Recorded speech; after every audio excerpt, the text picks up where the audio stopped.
باللہ من الشیطان الرجیم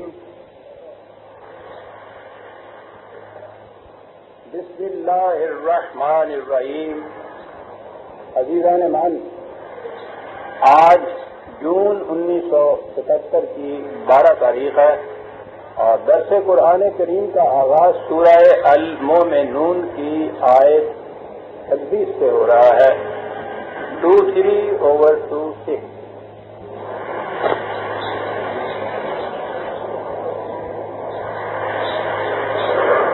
توسطی فرشتہ کے لیے یہ عرض کر دوں کہ بنیادی موضوع یہ تھا کہ انبیاء کرام کو بھیجنے کا مقصد کیا تھا، کتابیں کیوں نازل کی گئی، یہ کیا کرنے کے لیے آتے تھے، یہ کیا کہنے کے لیے آتے تھے. اور یہ بات تو پھر آپ سامنے واضح ہو گئی تھی.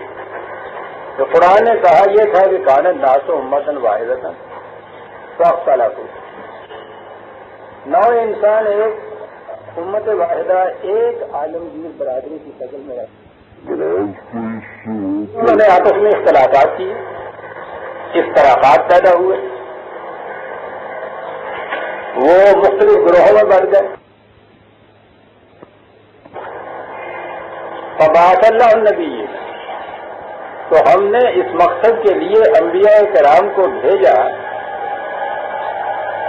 اور ان کے ساتھ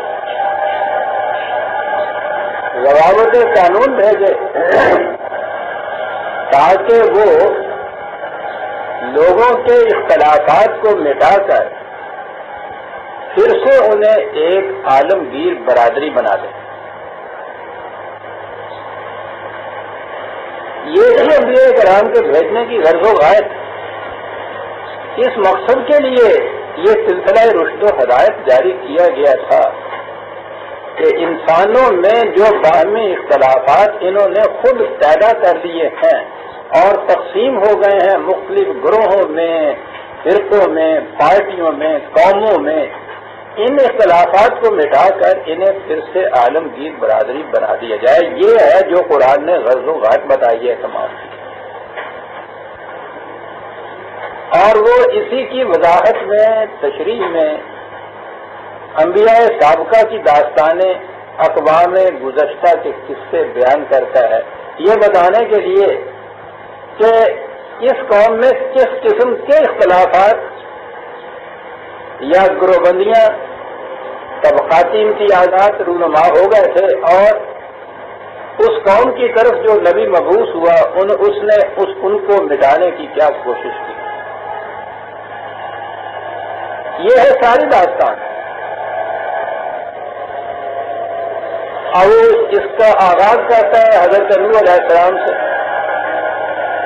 وہاں پہلا اختلاف تو وہ یہ بتاتا ہے کہ وہ معاشرے میں انہوں نے جو بڑے بڑے سرداران قوم تھے، کھاندے پیندے سی جڑے اس معاشرے کے، وہ بڑے لوگ جو تھے انہوں نے باقی لوگ جو معاشرے میں کام کرتے تھے ان کام کرنے والوں کو وہ کمی و کمین کہتے تھے، ان کو رذیل کہتے تھے.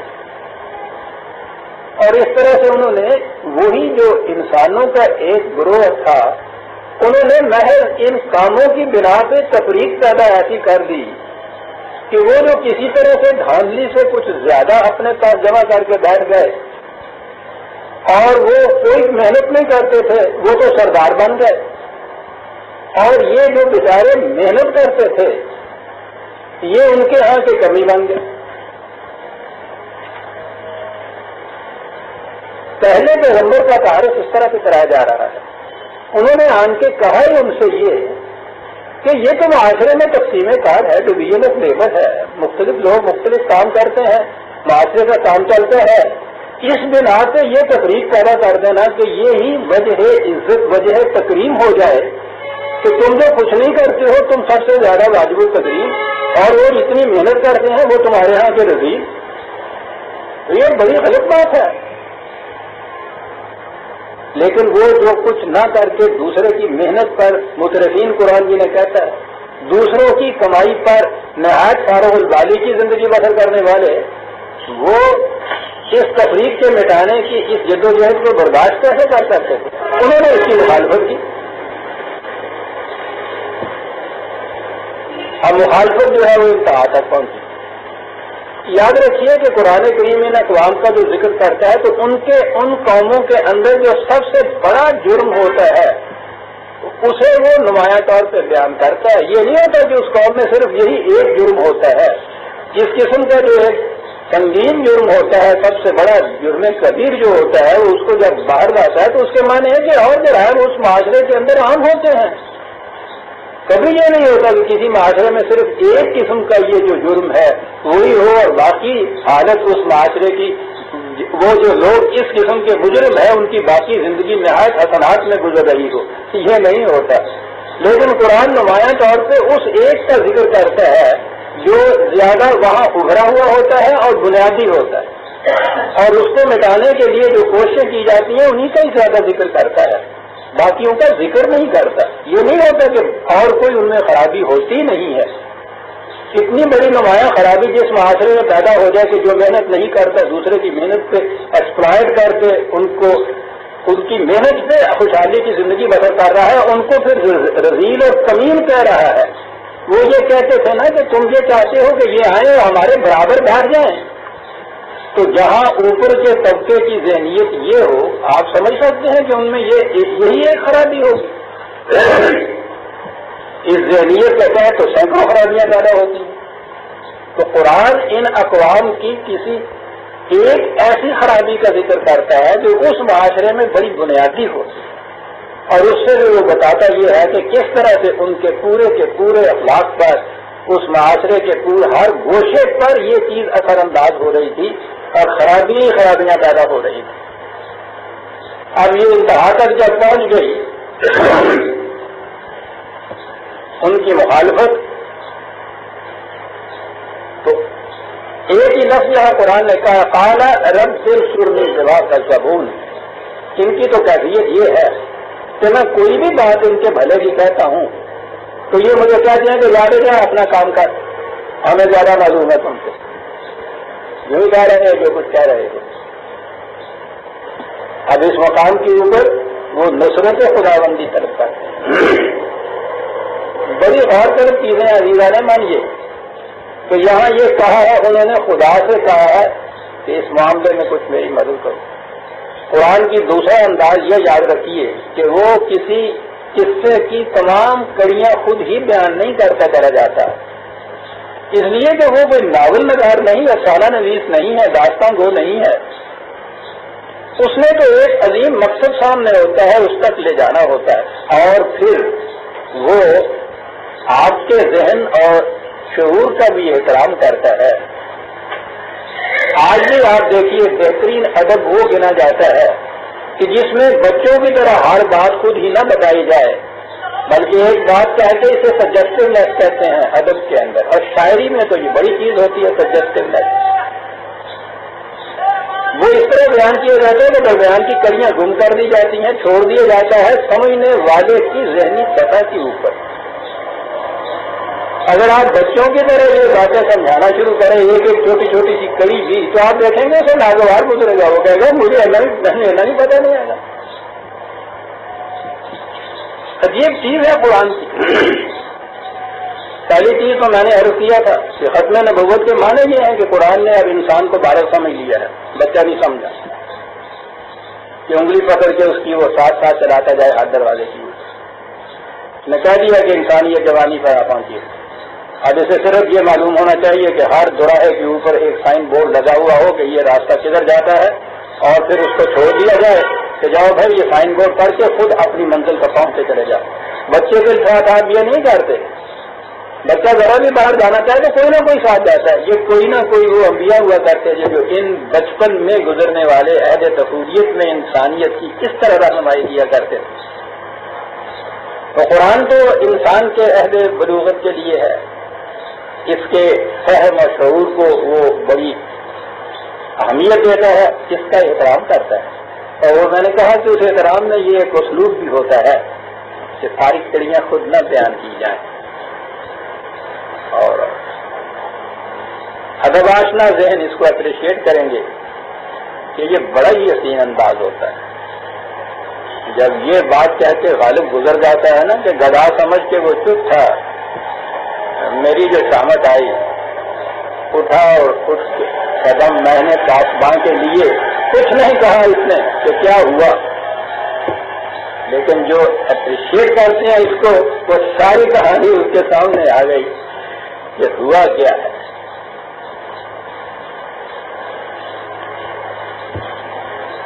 قرآن کا بھی یہ انداز ہے، پوری کڑیاں بیان نہیں کرتا۔ اب یہاں اس قصہ حضرت نوح میں یہ نہیں بیان کیا گیا کہ وہ جو اس قسم کا معاشرہ قائم کر لیا تھا انہوں نے، تو یہ معاشرے کے اندر جو حفاظتی تدابیر ہوتی ہیں، معاشرہ کی بہبود کی تدابیر ہوتی ہیں، ان کی طرف سے خود ہی خود وہ معاشرہ غافل ہو جاتا ہے۔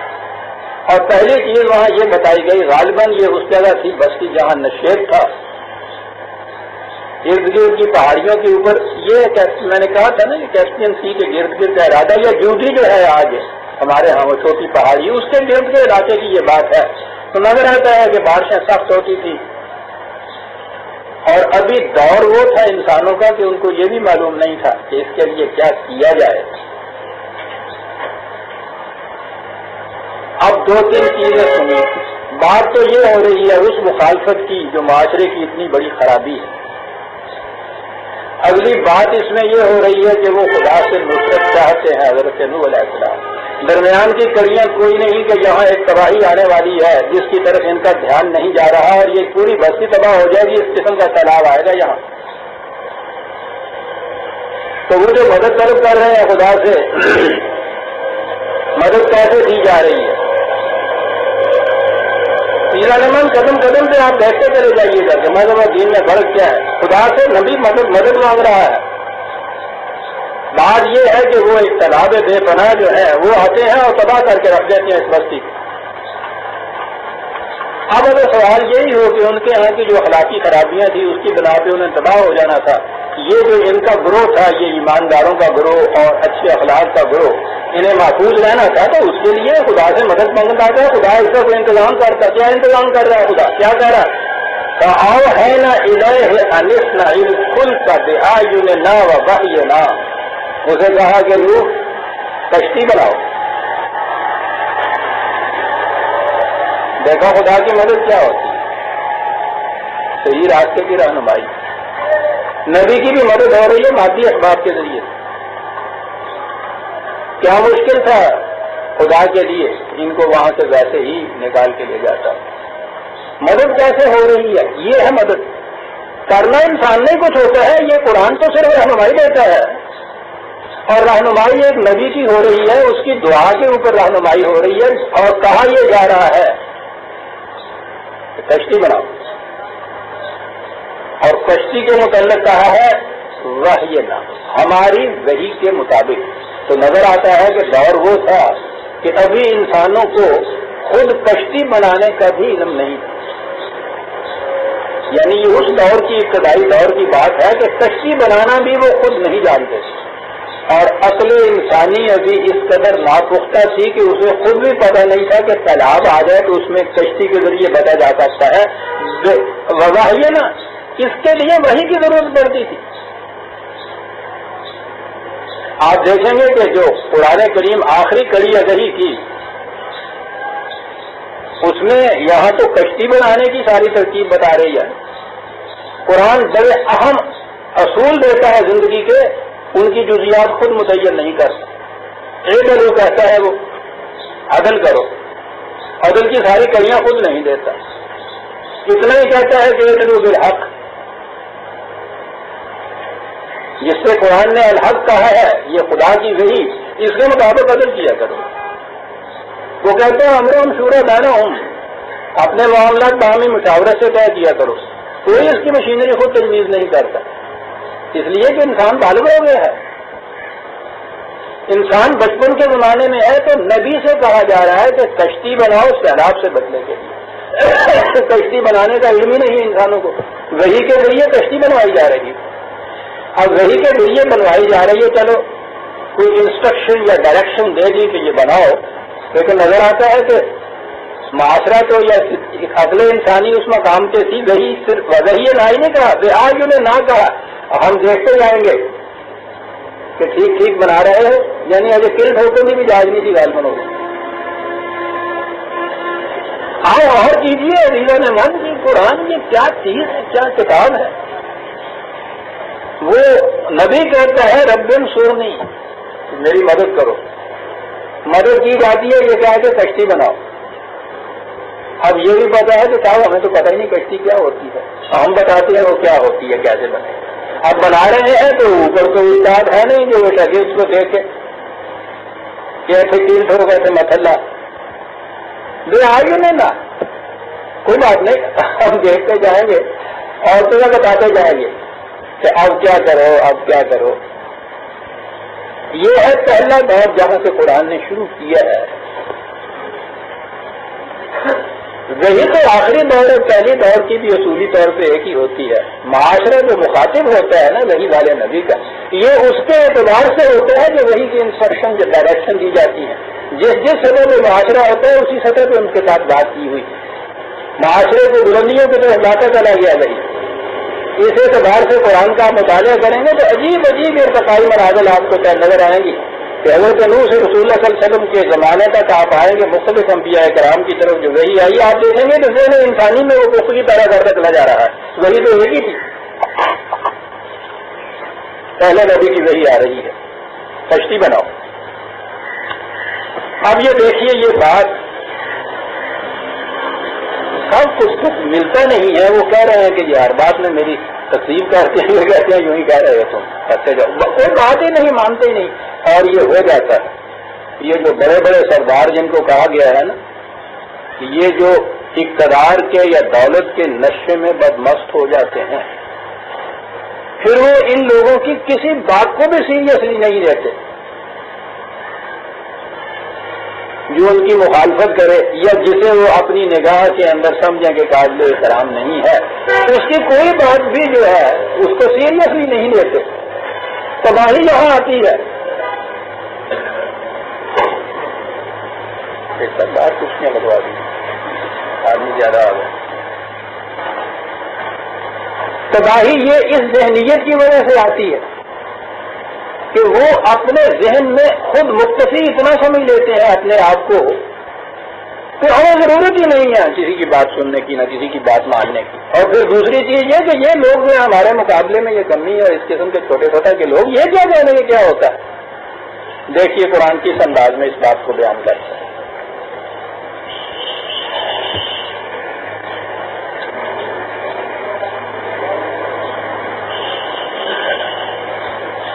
وہ کہتا ہے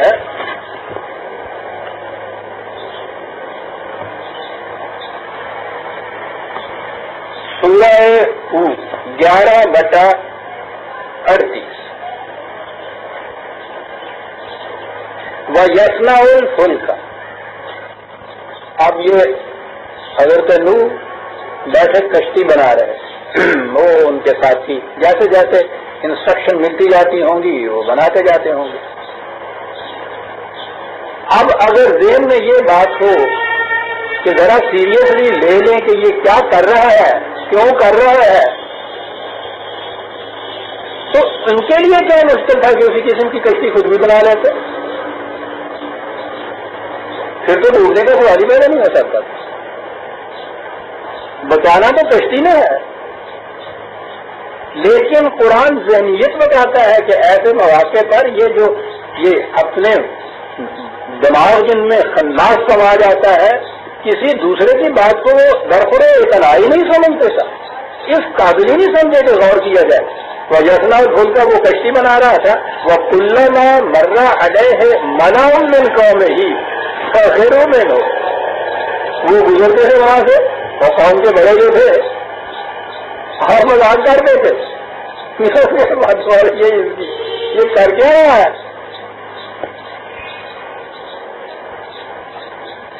بڑی گہری چیزیں ہیں جو قرآن کہتا ہے عزیزان من، یہ حضرت نوح اور اس زمانے کے ملا کی باتیں نہیں ہو رہی، آج کی بھی باتیں ہو رہی ہیں۔ جس کسی کو بھی کہیں کوئی اقتدار اور اختیار یا دولت اور نشے کی چیزیں آ جاتی ہیں، وہ کسی دوسرے کی بات کو جو اپنے سے کمتر جس کو وہ سمجھتا ہے اسے درخورے تو جو نہیں قرار دیتا، مذاق کرتا ہے اس کا.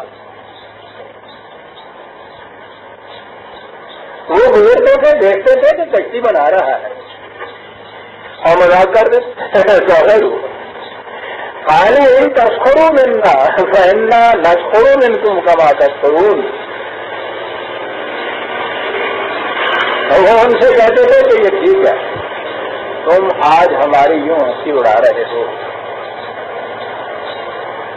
کل ہی کو تم نے دیکھنا تم ہمارا مذاق اڑا رہے ہو، تقدیر تمہارا مذاق اڑائے. بڑی ادبیت ہے اس میں، اس فکرے کے اندر. انہی الفاظ کو لوٹا کے لے آنا، تم دیکھو گے کہ کیسی تمہاری ہنسی اڑائی جاتی ہے. غور کرو کیا میں کر رہا ہوں. سوچیے عزیزوں نے من، کوئی بات راز کی نہیں ہے، کھلے من میں وہ بنا رہے ہیں. قرآن کہہ رہا ہے کہ وہ گزرتے تھے تو وہ سامنے دیکھتے تھے کہ وہ کشتی بنا رہا ہے، لیکن وہ مذاق نہیں، اس پہ بھی ہنسی اڑا رہے ہیں. قومیں ڈوبتی اس وقت ہیں جب وہ جن کے ہاتھوں کے اندر ان کی زبان ہوتی ہے، ان کی ذہنیت یہ ذہنیت ایک مدہوش کی ہے، اس کی ہے جو نقشے کے اندر سے دور ہے. سامنے دیکھ رہا ہے ایک چیز کس انداز کی ہو رہی ہے، بجائے اس کے کہ اس سے کچھ سبق حاصل کرے گا، سوچے کھڑا ہو کے کہ بات کیا ہے. اس سے پوچھ بھی لو، اس میں تو کوئی سیکرٹ نہیں رکھا ہوا، وہ تو بتائے گا کہ کیا چیز ہے ہونے والی. تم ہر سال سیلاب آتے ہیں اور تباہ ہو جاتے ہو، تم یہ بتانے کی چیز ہے، لیکن وہ مذاق کر رہے ہیں اس کا. یہ ذہنیت ہے عزیزان من. واقعہ تو اسی زمانے کا ہوگا، ذہنیت آج بھی وہی ہے، نہیں سنتے. یہ وقت آ جاتا ہے کہ جو جن کے اندر انانیت اور فرعونیت سما جاتی ہے دماغوں کے اندر، پھر ان کی کیفیت یہ ہو جاتی ہے کہ کسی کی نہیں سنتے تو. اور جب وہ کسی کی نہیں سنتے عزیزان من، یہ تو کچھ شے نہیں ہے ہم آپ یا عام انسان. وہاں تو اس انسان کو جو حکم الناس ہے، عالم الناس ہے، علم انسانی کی انتہائی بلندیوں کے اوپر ہے. ذات رسالت میں آپ صلی اللہ علیہ وسلم حضور سے حکم دیا گیا ہے وہ شاغرہم فی الامر. ان معاملات میں ان سے مشورہ کیا کرو، ورنہ بہرحال نبی کا ذہن، نبی کا علم اور یہ جو اس پہ ایمان لائے ہوئے ہیں، ایک سیکنڈ میں دونوں میں تفاوت نظر آتا ہے، لیکن وہ بالکل ان معاملات میں تفاوت نہیں پیدا ہونے دیتا. نبی سے حکم دیا جا رہا ہے کہ ان سے مشورہ کیا کرو. اس سے ذہنیت میں تبدیلی آتی ہے. جب آپ کسی سے مشورہ کریں گے تو ان کا احترام آپ کے دل میں پیدا ہوگا. چھوٹی سے چھوٹی بات بھی جو ہے بعض اوقات برسر توجہ ہوگی.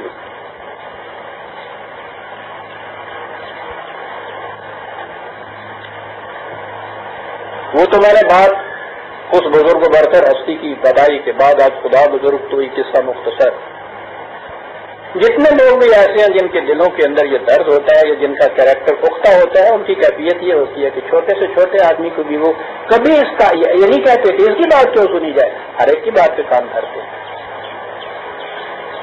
مجھے تو رہ رہا ہے کہ پھر وہ یاد آتے ہیں وہ قائد اعظم جو یہ کچھ دے گئے. اس دور میں آپ دیکھیں گے اور اس دور کے مورخین سے پوچھیے کہ اس میں کوئی شبہ نہیں ہے کہ ذہنی اعتبار سے جس بلندیوں کے اوپر وہ شخص تھا، ایک دنیا اس کی داد دیتی ہے کہ ایسا اسٹیٹسمین بہت کم دیکھنے میں آیا ہے. لیکن اس اسٹیٹسمین کی کیفیت یہ تھی، اس نے جرأت دلائی ہوئی تھی لوگوں کو کہ ہر شخص مجھے کچھ نہ کچھ جو اس کے ذہن میں آتا مشورہ دے. تقسیم کا اعلان ہو چکا ہوا تھا. ایک کارڈ جتنی بات آتی تھی وہ سارے ڈاک کہتے تھے کہ مجھے سنایا کرو. انبار کا لگا ہوا ہوتا تھا. تو ایک کارڈ کسی گاؤں کے آدمی کا ایک کارڈ تھا، وہ خط بھی اس کا وہی بچوں جیسا تھا اور وہ علمیت بھی نظر آتی تھی اس کارڈ کی تعریف. اس نے لکھا تھا کہ آپ نے یہ بہت بڑا کارنامہ سر انجام دیا ہے، لیکن یہ جن کو شکست ہوئی ہے ہندو اور انگریز کی، یہ بڑے کمینے ہیں. تقسیم کے وقت احتیاط برتی ہے، پتہ نہیں یہ کیا کر گزرے. آپ کو سامنے رکھ کے اور آپ اس طرح سے بیٹھ گئے اور کہا میں نے تم لوگوں سے کہا ہوا ہے نا کہ کسی کی بات کو بھی ایسا نہ سمجھو کہ توجہ نہ دی جا سکے. کتنی بڑی چیز ہے، گاؤں کا دہقانی ایک ہے، وہ کتنی بڑی چیز کہہ گیا ہے کہ جنہیں شکست ہوئی ہے یہ انتقام لیں گے. شاعر پھر ہم امر دیکھا ہے آپ نے؟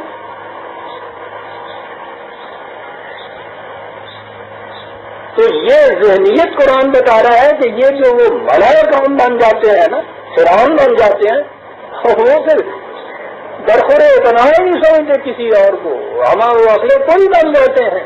یہ ذہنیت قرآن بتا رہا ہے کہ ان کی آنکھوں کے سامنے وہ یہ کچھ کر رہے ہیں، وہ بتا رہے ہیں کہ یہ ہو رہا ہے، اور وہ مذاق کر کے چلے جاتے ہیں کہ جا بجا. یہاں یہ بات تھی جو قرآن نے واضح کرنی تھی. یہ کہانیاں نہیں کہتا قرآن عزیزہ نے من،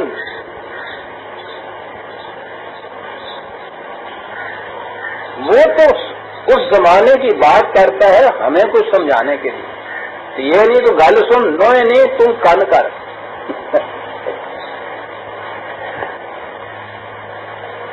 یہ قصہ کسی کشتی بنانے کا اور حضرت نوح کا نہیں ہے، یہ آج کا بھی قصہ ہے.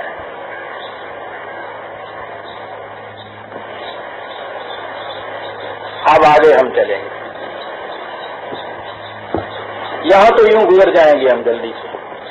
فَإِذَا جَاءَ أَمْرُنَا وَفَارَتِ النُّورُ فَاسْلُكْ فِيهَا مِنْ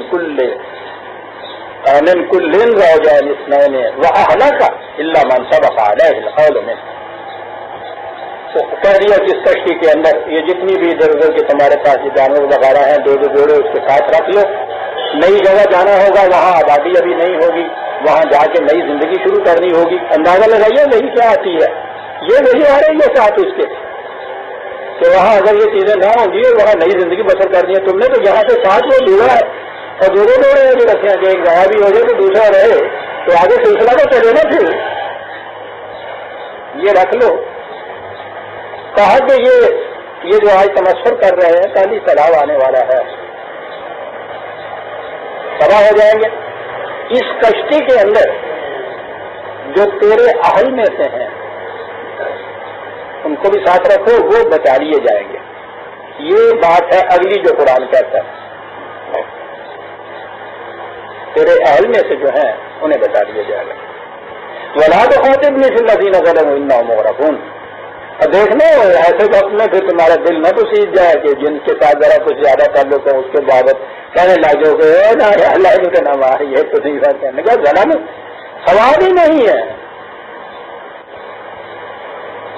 جو بھی ظالم ہے وہ سارے یکساں ہو جاتے ہیں پھر اس کے بعد. ایسی بات نہ کرنا ہے. أنت ومن معك على الفلك فقل الحمد لله الذي نجانا من القوم الظالمين. اور جب تم اس کشتی میں بیٹھ جاؤ اور توازن اس کا برقرار ہو جائے ان ہچکولوں کے اندر بھی، تو اس کے بعد پھر یہ کہنا کہ ہاں قابل حمد و ستائش ہے وہ ذات جس نے ہم کو نجات دی اس ظالم قوم سے. یہاں تو صرف یہی چیز ہے کہ وہاں سے بچ گئے، یہ حصہ لا ہے. بچ جانا ہی کوئی بات نہیں تھی کہ کشتی میں وہاں سے نکل آئے. وقل رب انزلنی منزلا مبارکا وانت خیر المنزلین. اور اس کے بعد پھر یہ کہنا کہ یا اللہ وہاں سے تو نے نجات تو ہمیں دی، وہاں جا کے اتار کہ جہاں پھر زندگی اور اس کی ضروریات اور آسائشیں یہ ساری میسر ہمیں آ جائیں. تو وہ دو چیزیں ہو گئی. ایک تو یہ ہے کہ اس تباہی سے بچ جانا، صرف بچ جانا ہی تو کوئی چیز کامیابی کی نہیں ہے. اگلی چیز تو یہ ہے کہ پھر نئی زندگی کے اندر بھی ساری یہ آسائشیں ملیں. وہ حصہ اللہ تھا بچ جانا کہا صحیح سے، اور اگلا حصہ اللہ کا ہے کہ پھر وہاں بھی یہ چیزیں میسر آ جائیں ہمیں. تو بتایا یہاں ہمیں یہ گیا کہ کسی عذاب سے بچنا جو ہے اس بچتے وقت یہ بھی سوچو کہ یہاں سے نکل جانا ہی مقصود بالذات نہیں ہے.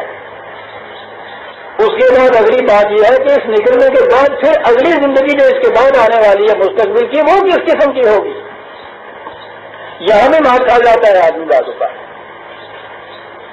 آدمی قدم اٹھاتا ہے فوری یہ قدم اٹھاتا ہے کہ یہاں سے تو کسی طرح سے چھٹی ہو، وہ آسمان سے گر کے تجربے میں اٹک جائے. کتنی بڑی تدبیر وہ کہتا ہے کرو، بچنے کی تدبیر کرو، ساتھ ہی یہ بھی سوچو کہ اس بچنے کے بعد جہاں جا کے پھر مستقبل ہمارا ہے وہ کس قسم کا ہمارا ہوگا. دیکھتے ہیں کیا کیا چیزیں کہتا چلا جاتا ہے. کون یہاں لا کے مار کھا جاتی ہے.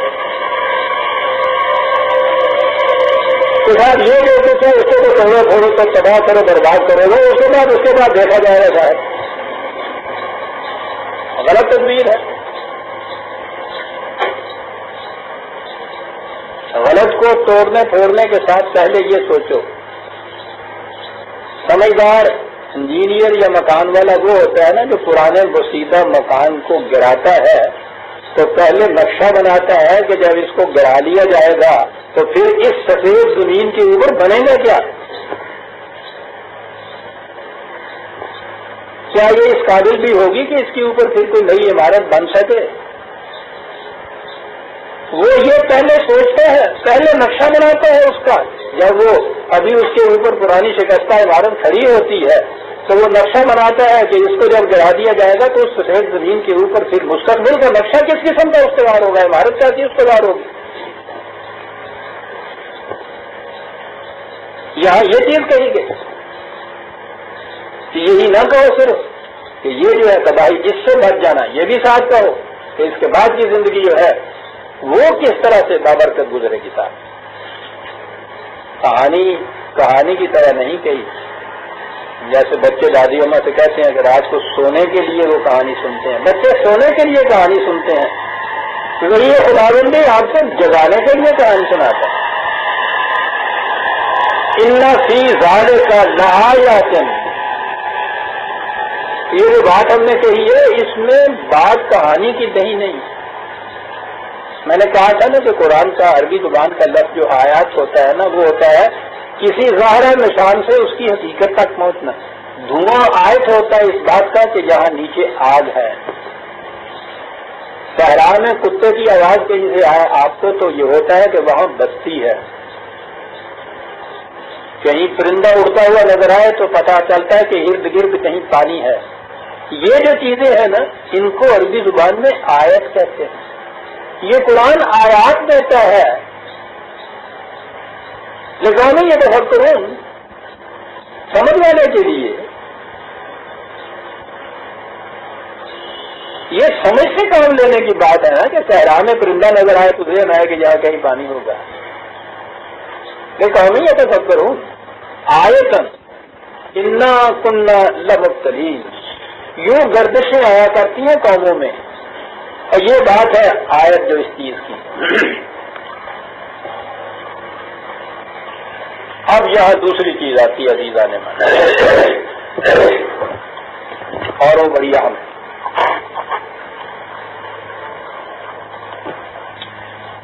پھر اس نقطے کی طرف آ جائیے.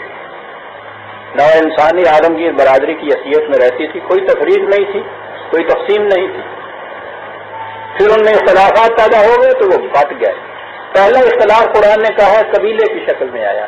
میں نے عرض کیا تھا کہ قبیلہ جو ہے نسلی امتیاز کی ابتدا ہے اس سے, کہ جو نسلی طور پر میرا ہے, یعنی پہلی چیز تو وہ بیٹا ہوتا ہے نا, وہ تو میرا ہے. یہ جو دوسرا ہے اس کا بیٹا جو ہے وہ اس کا بیٹا ہے. یعنی اب یہ دو انسان نہ رہے اکٹھے بلکہ یہ اس کا بیٹا ہوا وہ اس کا بیٹا, پھر اس بیٹے سے آگے شاخ چلے, کسی سے خاندان بنا. ذرا آگے اس زمانے میں اسے قبیلہ کہتے تھے, کسی سے قبیلہ بنا نسل کے امتیاز سے. ایک دادا ہے وہاں تو کوئی تفریق نہیں تھی. اب اس کے بعد دو بیٹے ہیں, ٹھیک ہے بایولوجیکلی ان کے بیٹے ہونے ہیں, لیکن اگر ان کے ہاں جو بیٹے ہوئے ہیں یا آگے ان بیٹوں کے آگے بیٹے جو اولاد چلی, یہ دو الگ مستقل ذات تفریق ہو جائے انسانیت کی, یہ ایک گروہ بن جائے وہ دوسرا گروہ بن جائے اور پھر ان کے ہو جائے مفاد دونوں کے الگ الگ, ان میں تصادم ہو. یہاں سے بات شروع ہوتی ہے جی. بات کو ایک دادا کے دو بیٹوں کی اولاد سے چلی تھی اور آج یہ قومیں بن گئی ساری دنیا کی. پہلی چیز نسلی اعتبار سے جو قومیں بنی پہلا وہ ہے نا. آگے قرآن بتائے گا کہ وطنی اعتبار سے بھی جو قومیں بنتی ہیں ان کی بھی یہ کیفیت ہوتی ہے. پہلے جب تفریق ہوئی ہے انسانوں میں, یہ تو پہلی تفریق قرآن نے بتائی کہ وہ جو طبقاتی امتیاز ہے معاشرے کے اندر, کہ یہ بڑے بڑے جو ہیں سرداران قوم اور جن کے گھر بڑے ہوئے ہوتے ہیں وہ اپنے آپ کو بڑا سمجھتے ہیں، کام کرنے والوں کو غریب سمجھتے ہیں. پہلی تفریق یہ. دوسری تفریق نسلی آتی ہے. وہاں سے ابتدا ہوئی تھی نا اس تقسیم کی، انسانیت کی تقسیم جو یہاں سے شروع ہوئی ہے. پہلی رہی ہے، پہلا نبی ہے، پہلی قوم ہے جس کی داستان سنائی جا رہی ہے. بات اس نے یہ کہنی ہے کہ یہ نسل کے اعتبار سے تفریق یہ ہے جسے قرآن نے کہا تھا کہ ابلیس تمہارے کان میں یہ پھونک دے گا کہ یہ میرا بیٹا، یہ اس کا بیٹا، یہ جو کچھ میرا ہے میرے بیٹے کو، جو اس کا ہے اس کے بیٹے کو. خاص تمہارے بیٹے کو ضرورت نہ بھی ہو، وہ بھوک سے مر رہا ہو، یہ تمہارا بیٹا ہے. اور پھر اس کے بعد آگے شاخ چلی، یہ میرا قبیلہ ہے، یہ ان کے یہاں کا قبیلہ ہے. یہاں سے بات شروع ہوئی نا. دیکھیے کیسے قرآن نے پہلی وہی ہے، پہلا نبی ہے، پہلی قوم ہے جس کی داستان، اور اس طرح پہلے دن سے اس نے قومیت کی کا معیار جو ہے پہلی اینٹ رکھ دی. عزیزان من، آج اس معاملے کے اوپر آپ کے یہاں سار متوجہ ہوتا ہے. اور ان کو تو چھوڑ دیجیے کہ جنہوں نے وطنیت اور جغرافیائی تقسیم اور وہ قوموں کا معیار انہوں نے اس طرح سے خطوں کو قرار دے دیا یا نسلوں کو قرار دیا. قرآن کی حامل قوم بھی آپ کے یہاں جو ہے وہ یہ معیار قومیت سمجھتی ہے.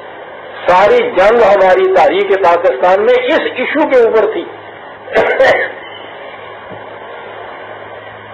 یہ نیشنلسٹ علماء وہاں کہتے تھے کہ ایک خطہ زمین، ایک ٹیریٹری، ایک وطن کے اندر رہنے والے مسلم غیر مسلم ایک قوم ہوتے ہیں.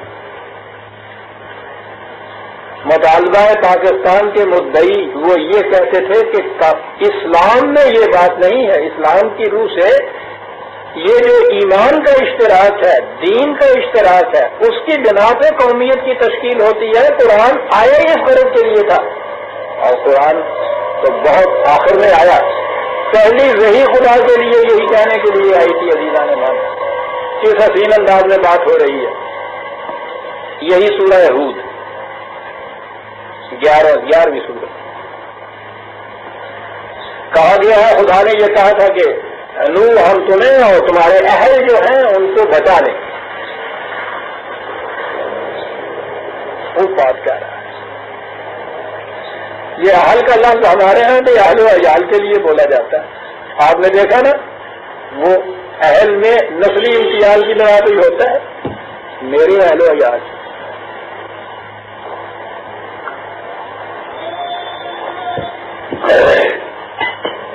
اور اہل تو پھر اس کے بعد عیال تو آگے اولاد کے لیے آ گئی بات.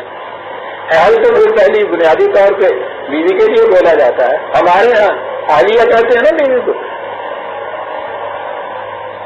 تو اہل میں آپ دیکھتے ہیں کہ کیا تصور تھا ابتدائی. خدا نے یہ کہا نوح سے کہ ہم تیرے اہل کو بچا لیں گے.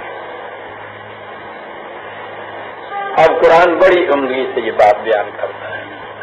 حضرت نوح کشتی میں بیٹھ کے ساتھ اپنے جماعت مومنین کے لوگوں کو ہدایت دیا.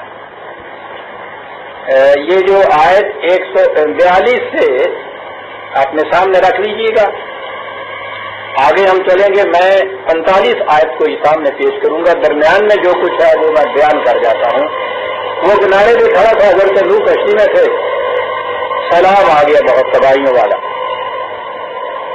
آپ نے بیٹے کو آواز دی کہ آ جاؤ کشتی میں بیٹھ جاؤ. بیٹے نے یہ جواب دیا کہ میں نہیں تمہارے ساتھ آنا چاہتا. ٹھیک ہے، میں کہیں اور پناہ لے لوں گا.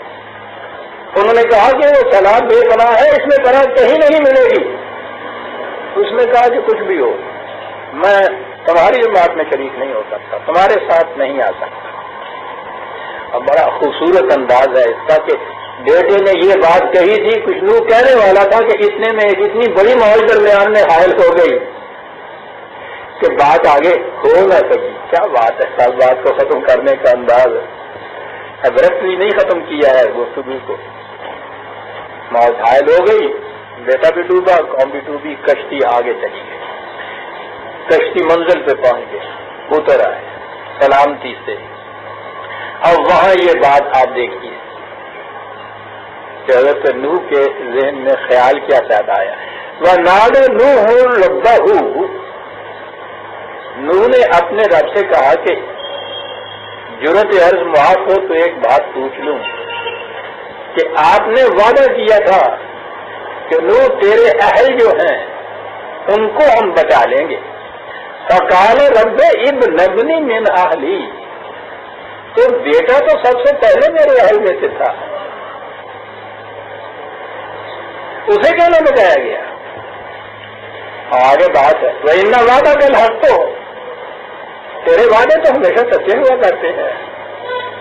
تو یہ کیا بات ہو گئی کہ تم نے تو وعدہ کر لیا تھا کہ تیرے اہل کو بچا لوں گا، اور وہ تو ڈوب گیا. بیٹے سے زیادہ قریبی اہل کون ہو سکتا ہے میرا؟ وہ سامنے ڈوب گیا.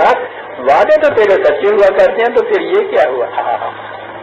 ویسے میں ہم تو حاکم الحاکمین ہے، یہ بات کہہ دیتا ہوں کہ وہ سب سے بڑا حاکم تو ہی ہے، یہ میرا ایمان ہے. بات پوچھنا یہ چاہتا ہوں کہ جب تو نے وعدہ کیا تھا، وعدہ کیوں نہ پورا ہوا؟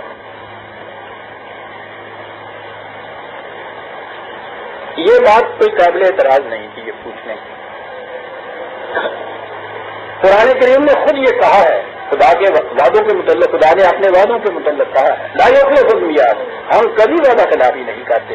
اور ایک جگہ ہے کہ ان وعد اللہ کان مفعولا، ففرض محال اگر کوئی ہمارا وعدہ بھی تم دیکھو کہ پورا نہیں ہوگا، تمہیں حق پہنچتا ہے کہ ہم سے بھی پوچھو کہ وعدہ کیا تھا کہ پورا کیوں نہیں کیا تم نے. عزیزان ایمان، رب بننا ہی نہیں سجدہ ہے بھائی. یہاں بھی ذرا بڑا ہو جائے، ایک اسٹیپ ڈاکٹر میں اونچا ہو جائے اور اس سے کوئی پوچھ بیٹھے کہ جی آپ نے تو یہ پرامس کیا تھا، اس کے مطلب کیا ہوا ہے؟ پڑا بڑی گستاخی ہوتی ہے. وہاں وہ یہ کہتا ہے کہ اور تو اور اگر تمہاری دانست میں کبھی ایسا ہو کہ خدا کا وعدہ بھی پورا نہ ہو، تم پوچھ سکتے ہو ہم سے. حضرت نوح نے اس لیے پوچھا تھا کہ آپ نے تو وعدہ کیا تھا. سنیے عزیزان ایمان، جو میں نے عرض کیا کہ پہلی وحی آ رہی ہے، پہلا نبی ہے، پہلی داستان بیان ہو رہی ہے، اور اصول کیا بیان ہو رہا ہے؟ اصول بیان ہو رہا ہے تشکیل قومیت کا. اس زمانے میں جب نسل کے سوا کوئی چیز ذہن میں اپنے اور بیگانے کے درمیان نہیں آیا کرتی تھی، قبائلی زندگی کی ابتدا ہوئی ہے. حضرت نوح کے ذہن میں یہ صحیح سوال آیا تھا کہ میرے اہل کو بچانے کا وعدہ کیا گیا تھا، بیٹے سے زیادہ بڑا اہل کیا ہو سکتا ہے؟ کہا نوح سمجھنے میں غلطی کر رہے ہو، بیٹا بایولوجیکلی طبی طور پر ٹھیک ہے بیٹا ہوتا ہے، لیکن آگے کیا دے گا؟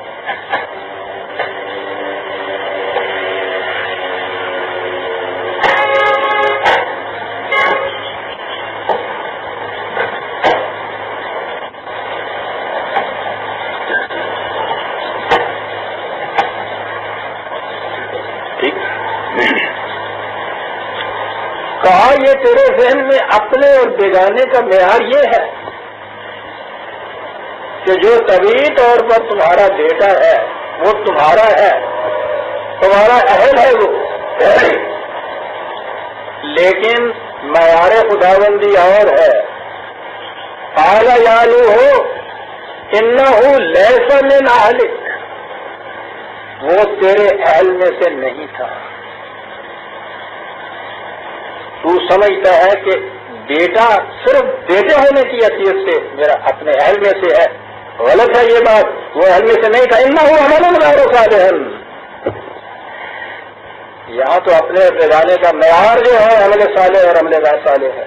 یہاں کفر اور ایمان ہے معیار جو ہے. اپنا وہ ہے جو اس میں شریک ہو تمہارا. یہ سارے جتنے تمہارے کشتی میں آ گئے ان میں سے کوئی بھی ایسا نہیں تھا کہ جو کبھی طور پہ بایولوجیکلی تمہارا اپنا ہو. یہ سارے تمہارے اپنے تھے. ہم نے کہا تھا کہ ہم تمہارے اپنے جو ہیں، اب یوں لفظ آ جائے گا ہے، ان کو بتا دیں گے. تمہارے ذہن میں وہ اپنے اور بیگانے کا معیار جو تھا وہ طبی معیار تھا. ہمارا معیار اس سے مختلف ہے. ہمارا معیار تو یہ ہے کہ نوح کا بیٹا بھی اگر اس اشتراک میں نہیں آتا ہے، ایمان کے اشتراک میں، تو اہل میں سے نہیں ہے۔ ابراہیم کا باپ بھی اگر نہیں آتا اس میں تو ابراہیم کا اہل نہیں ہے۔ لوط کی بیوی بھی اگر اس میں نہیں آتی تو وہ اہل میں سے نہیں ہے۔ محمد رسول اللہ صلی اللہ علیہ وسلم کے حقیقی چچا بھی اگر نہیں آتے تو اہل میں سے نہیں ہے۔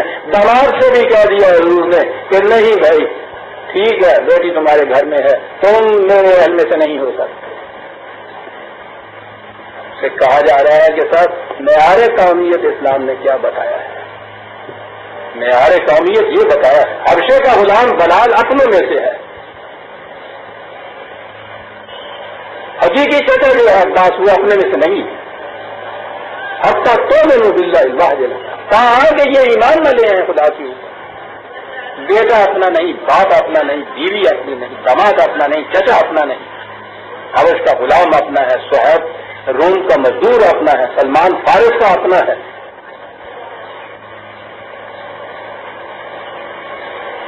یہ تو کوئی آج کی بات نہیں ہے کہ یہ معیار قومیت جو ہے یہ کہاں سے بات شروع ہوئی، یہ تو وہاں سے بات شروع ہو گئی۔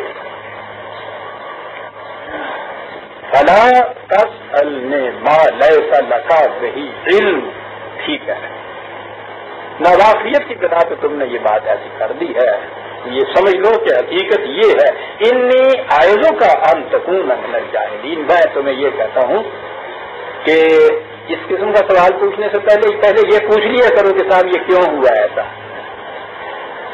بڑی عجیب بات جہاں لفظ آیا ہے، نصیحت کرتا ہوں میں تمہیں اس بات کی، جن چیزوں کے متعلق علم نہ ہو اور ایسا تم سمجھو کہ یہ ایسا ہوا، پہلے یہ پوچھ لیا کرو کہ اس کی وجہ کیا ہے، وجہ بتا دیے جاتی ہے۔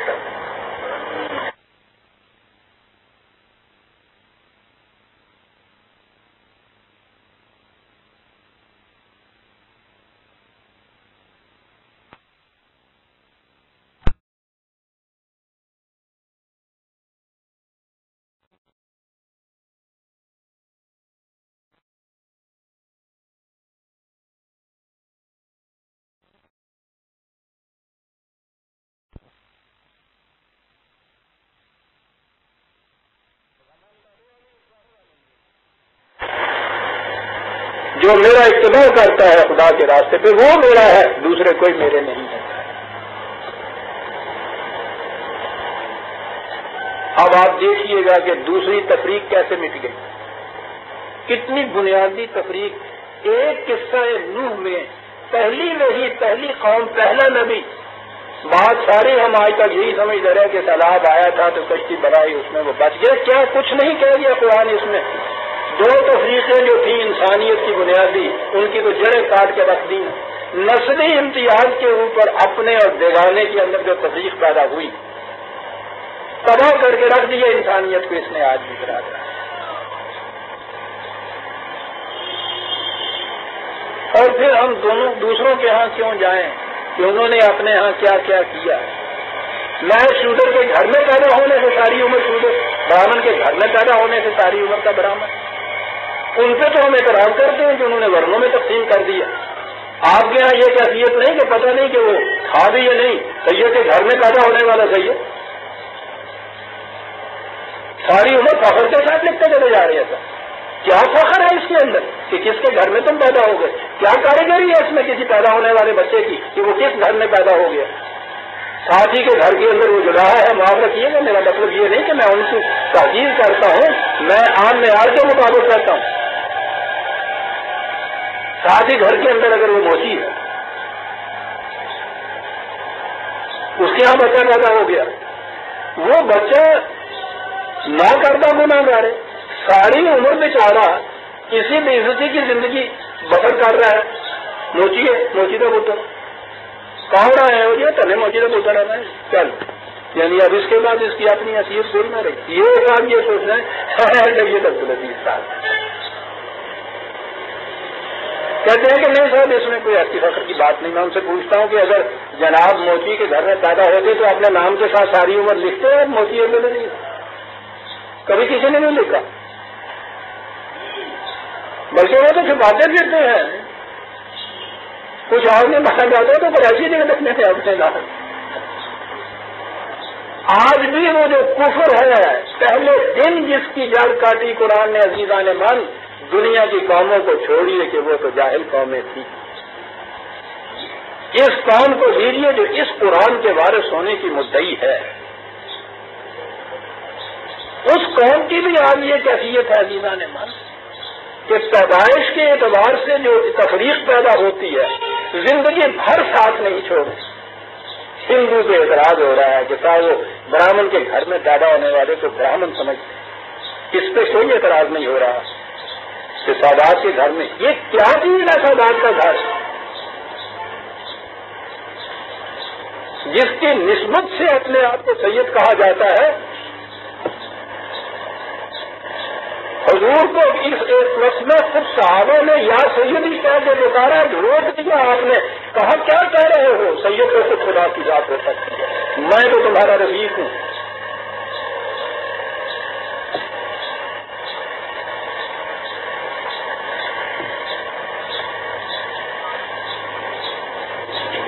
جس کی حیات طیبہ کا آخری خطبہ حجۃ الوداع کا یہ تھا کہ یاد رکھو عجم اور عرب کی تمیز، گورے اور کالے کی تفریق، جنس کی تفریق، آج تمام تفریقات میں نے اپنے پاؤں کے نیچے مسل کے رکھ دی ہے۔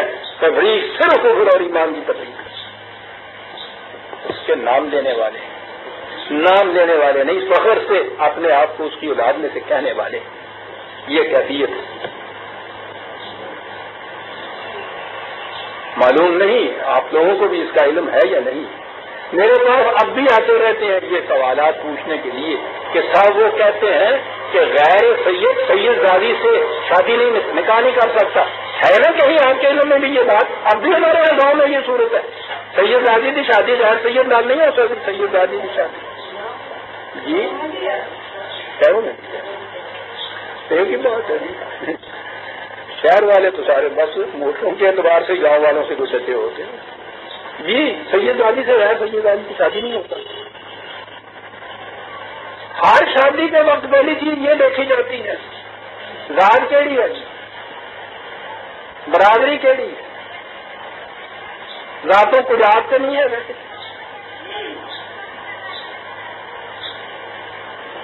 یہ اس قوم کی حالت ہے جو پہلی وحی جس میں خدا نے یہ کاٹ دی، نبی سے یہ کہہ دیا کہ کیا کہہ رہا ہے یہ تفریق،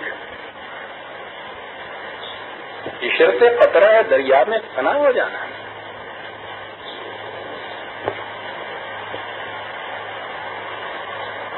وہاں تو سوال ہی یہ ہے جس نے بھی یہ تسلیم کر لیا، اس صداقت کا اقرار کر لیا، لا الہ الا اللہ کہہ دیا، اس کے بعد تیری درگاہ میں پہنچے تو سبھی ایک ہوئے، وہ ایک ہونے کے یہ معنی ہے۔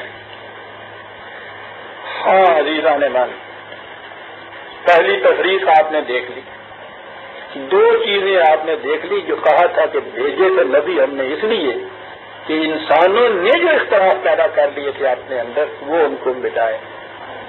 پہلے ہی نبی کی دو چیزیں قرآن لے کے آیا سامنے، نسلی تفریق جس نے ذاتوں اور برادریوں، قوموں اور نسلوں کی شکلیں اختیار کر لی، اور طبقاتی تقسیم معاشرے کے اندر دولت کے اعتبار سے وجہ تقریب اور واجب باعث تحقیر قرار دینا، دونوں کی جڑ کاٹ کے رکھ دی پہلی وحی نے قرآن کی۔ اور آج دونوں ہی چیزیں آپ کے یہاں سخت ہیں۔ عزیزان، وہ نکاح شادی کی بات ہی نہیں ہے۔ آج بھی آپ کے ہاں یہ جو کمی کام کرنے والے ہیں، یہ وہ موچی اور نائی اور کنجڑے اور دھوبی اور یہ دوسرے جو ہیں ان کو سمجھتے ہیں اپنے برابر۔ یہی جرم تھا نا لوگوں کی کام کا،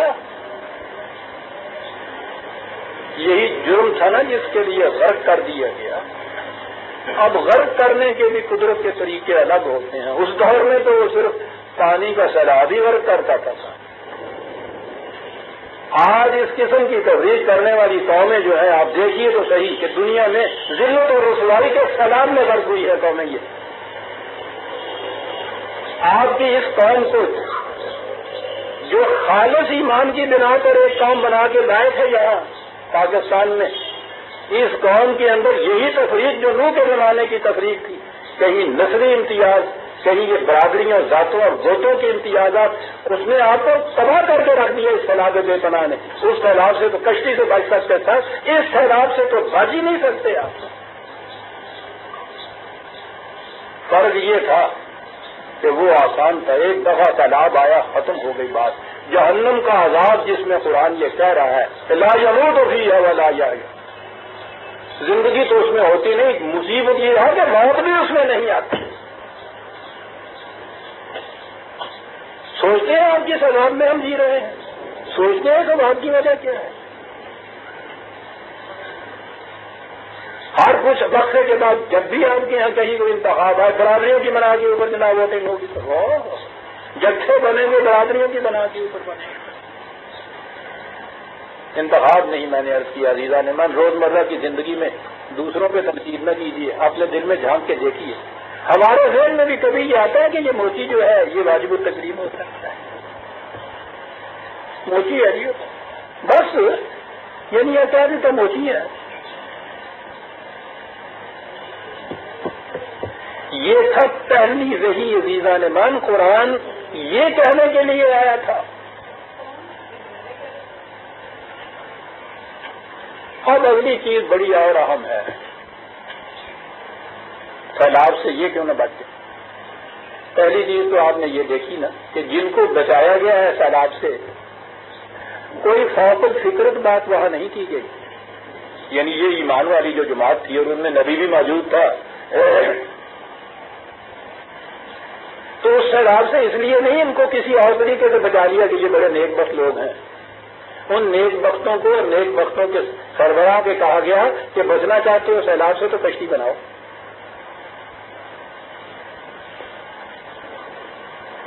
کشتی کے ذریعے سے بچتے،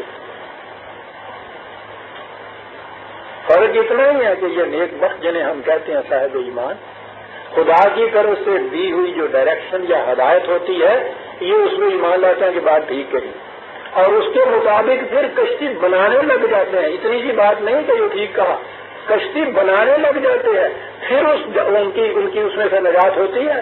اتنی سی بات نہیں کہ سن لیا کہ یہ کشتی سے ہوگا امرنا صاحب یہ ٹھیک ہے، پھر کیا کیا جائے، کیا جائے تسبیح لی جائے اور 10,000 مرتبہ روز پڑھا جائے تو کشتی میں بیٹھنے سے نجات ہوتی ہے، کشتی میں بیٹھنے سے نجات ہوتی ہے، کشتی میں بیٹھنے سے نجات ہوتی ہے، ٹھیک ہے، پھر آ جائے ہر پیڑے بعد سے تصویر لے کے بچ جاؤ، عذاب آیا ہوا ہے کیا کرے جی، کوٹھے سے چڑھ کے بھاگنا لیا کرو۔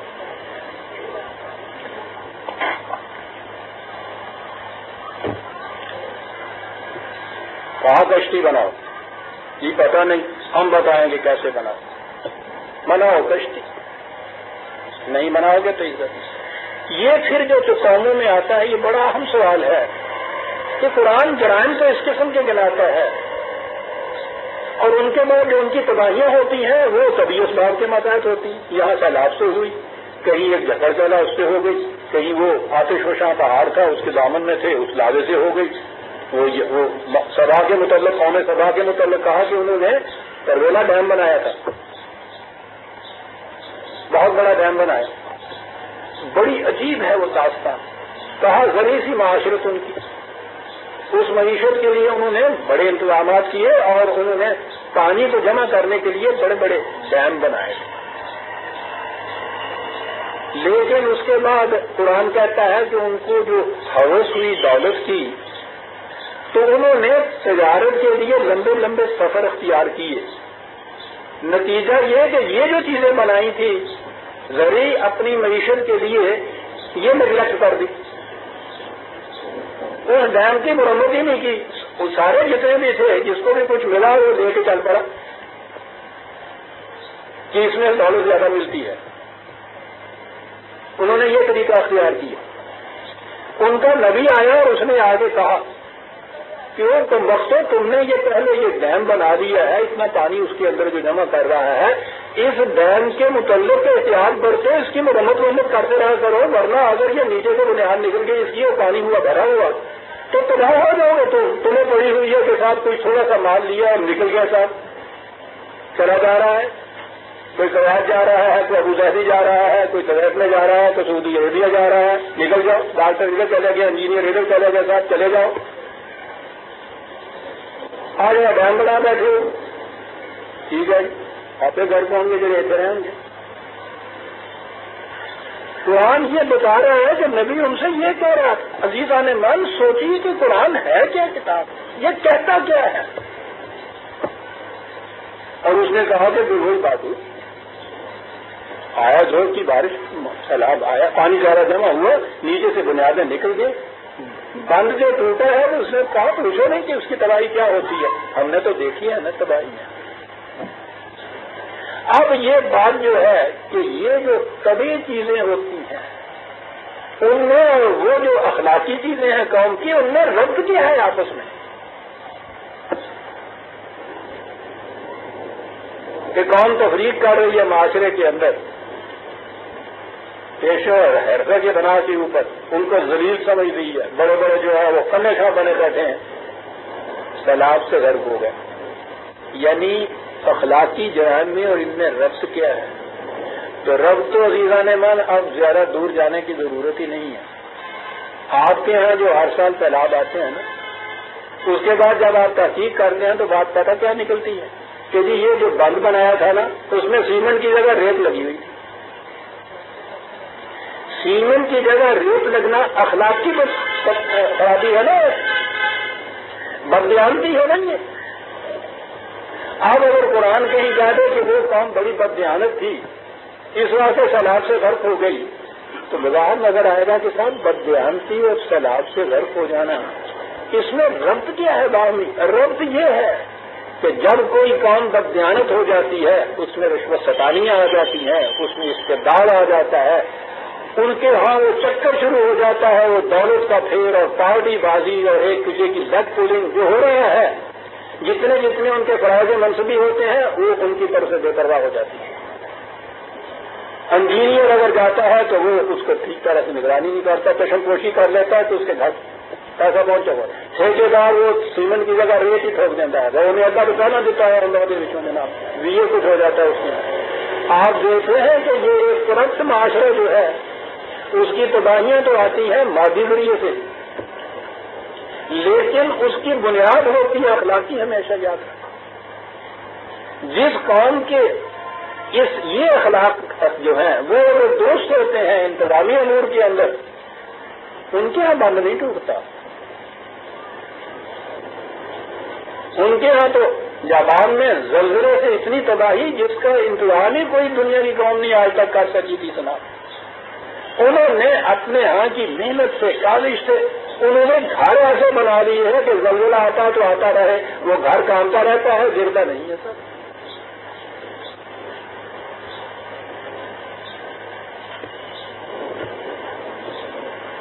یہ ہے اخلاقی خرابیوں میں اور طبعی طور پر کسی قوم کے تباہ ہونے کے اندر ربط۔ قومیں تباہ طبعی طور پہ ہی ہوتی ہیں عزیزان من۔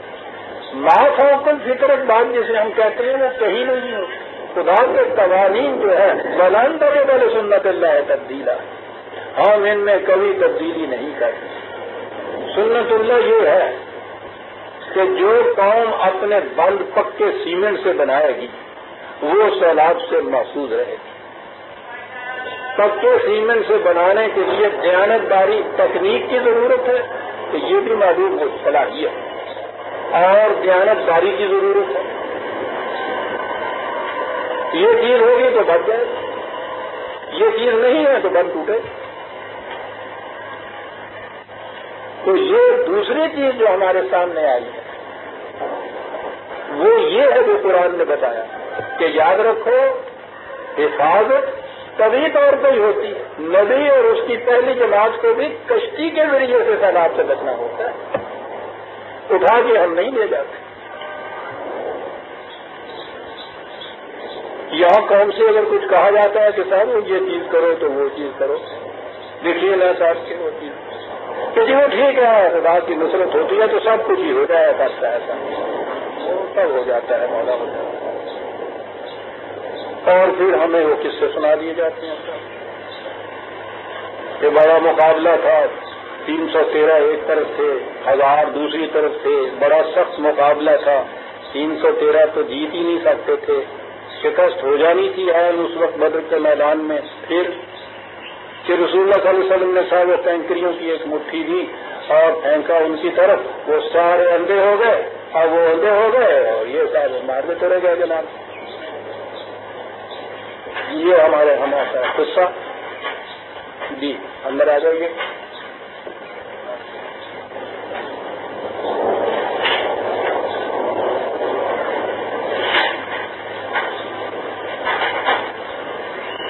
ہاں اس وقت میں آ جائیں آپ کو پوچھنے، ٹھیک ہے، بہت اچھا دیکھا نا آپ نے، بہت اچھا شعر ہے۔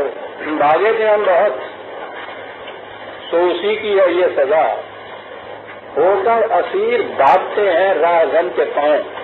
آپ دیر میں آئے تھے نا، جاؤ تھا ہم سے پہلا جگہ کیا بنے ہم، خوشی کی بات ہے۔ میں سوچ رہا تھا کہ صاحب بات بڑھیا ہوا رہی ہے اور آپ کہیں گے کہ وقت ہو گیا ہے، اب تو میں آگے ختم بھی کروں گا تو پوچھتا ہی نہیں پتا چلنا ادو شرم میرے دوسروں کے سارے بات بات ہے۔ اقبال کہتا ہے کہ یاد رکھو کبھی کبھی طوفان بھی ناخدائی کا کام کر دیا کرتا ہے، بشرطے کہ طوفان میں گھرے ہوئے اپنے ہوش و آواز نہ کھو بیٹھے، پھر وہ کر دیا کرتا ہے۔ بات میں یہ کہہ رہا تھا کہ یہ ہے دونوں کے اندر ربط۔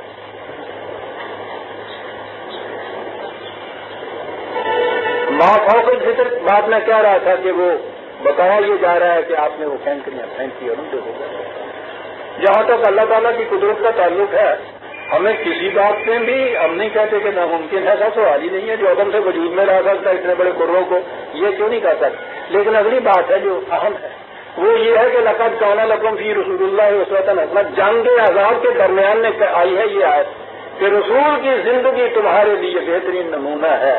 عزیزان من، اگر سوال یہی ہے کہ جب شکست ہونے لگے کوئی اور صورت نہ رہے تو کینکریوں کی مٹھی مار دیجیے، اگلے اندھے ہو جاتے ہیں، ہمارے لیے یہ کس طرح سے نمونہ بن سکتی ہے بات جناب؟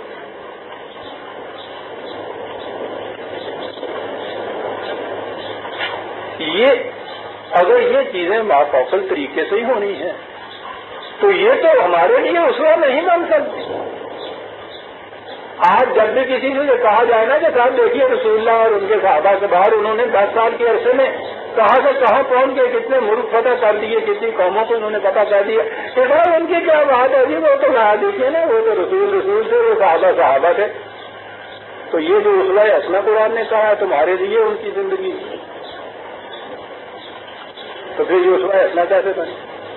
اور ان سے پوچھیے کہ جب وہی رسول صلی اللہ علیہ وسلم، وہی صحابہ رضی اللہ تعالیٰ عنہ جنگ احد کے اندر پہاڑی پہ جب کھڑے تھے، وہاں ایک تقدیری غلطی ہوئی تھی نا، پتہ وہ تھی مبدل بات، شکست ہو گئی، اور اتنی بڑی وہ شکست کہ نبی اکرم صلی اللہ علیہ وسلم کا وہ جو تاریخ میں آتا ہے، یعنی وہ صحابہ نے آپ کو اب گھیرے میں لے لیا، بچانے کے لیے کوئی صورت نہیں تھی بچنے کی، اور جتنے تیر آ رہے تھے ان کو اپنی پشت کے اوپر لے کے رسول اللہ کو بچایا۔ اور پھر یہ بھی کہ اس سے بھی رسول اللہ صلی اللہ علیہ وسلم کو زخم آیا، دال شہید ہوا، بے حد خون نکلا۔ تو اگر وہی چیز تھی کہ ایسے وقت میں وہ پتھر مار دیا کرتے ہیں تو اندھا ہو جاتا، تو یہاں کیوں نہ وہ مارے گئے؟ یہاں قرآن نے کہا ہے، یہ واقعہ بیان کرنے کے بعد کہا ہے کہ آگے نہ بڑھنا، بات سوچنا کہ کیا ہوئی ہے، یہ کیوں شکست ہوئی ہے۔ شکست اس لیے ہوئی ہے کہ ان کے کمانڈر نے ان سے کہا تھا جو پہاڑی کے درے کے اوپر کھڑا تھا دستہ، تو یاد رکھو کوئی صورت بھی ہو تم نے اپنی جگہ نہ چھوڑنا، یہ بڑا ہمارے لیے نازک مقام ہے، یہاں سے حملہ ہو سکتا ہے دوبارہ، یہ نہ کرنا۔ قرآن کہتا ہے کہ ان کی کیفیت یہ ہوئی کہ جب سامنے دیکھا میدان جنگ میں والے غنیمت پڑا ہوا اور وہ لگے سپاہی ڈوبنے، تو وہ وہاں سے بھاگے اور لگے ڈوبنے، کہنے کے یہ صورت تھی ایک کمانے جو تم کی نافرمان لگائی سے یہ کچھ ہوا، تم تو ایک کر تمہارا رسول بھی نہ بچ سکتا، سوچا تم نے؟ جاؤ اس گھاٹی کے اوپر دوبارہ کرو تعاقب ان کا، اس طرح سے یہ بچو گے. یہ ہے اس میں ایسا ہمارے لیے جانے میں. ورنہ توقل کی صرف باتوں سے اگر یہ سب کچھ ہو تو ٹھیک ہے جی، وہ کر گئے اپنے وقت میں، ہم آپ کیا کر سکتے جی. تو اب تو بہرحال مجھے پوچھنے کی ضرورت نہیں ہے کہ چلے ہم تو چلیں تھے، ٹھیک ہے. ثم انشأ من بعدهم قرنا آخرین. حضرت نوح علیہ السلام کے بعد کہا کہ ایک اور قوم آ گئی، اور قوم جو ہے یہ قوم عاد ہے.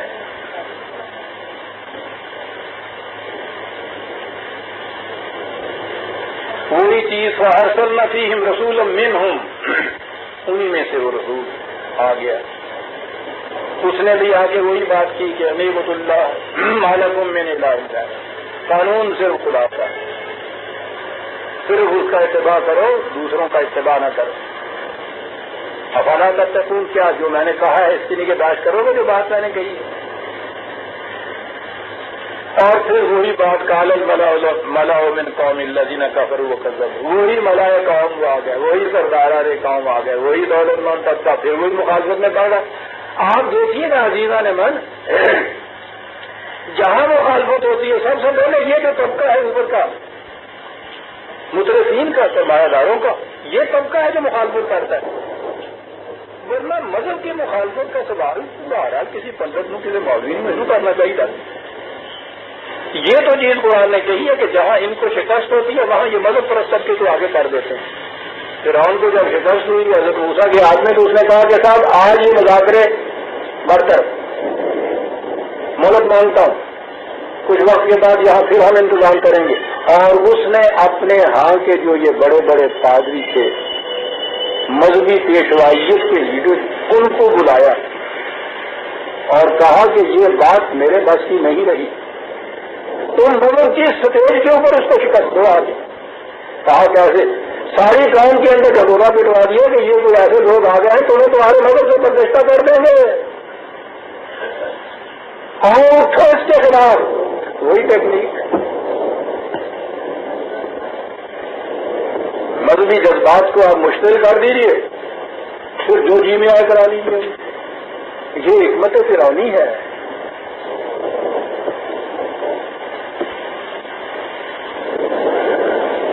یہ قوم آ گئی اور وہی ملائے قوم آ گئے. اچھا جی، اب یہ سوال یہ ہے کہ اس قوم کے متعلق قرآن نے کیا بتایا ہے؟ بات وہی ہے، کان الناس امۃ واحدۃ، عالمگیر برادری، اس میں اختلافات پیدا ہوئے، اس سے تفریق پیدا ہوئی قوم میں، اس سے تباہیاں آنی شروع ہوئی. نبی آیا اور اس نے آگے کہا کہ یہ تفریق ختم کرو. پہلی تفریق ہم نے دیکھی حضرت نوح علیہ السلام کے زمانے میں. یہ دوسری قوم آپ دیکھیے عزیزان، اس کا تذکرہ سورہ الشعراء میں 26ویں سورہ.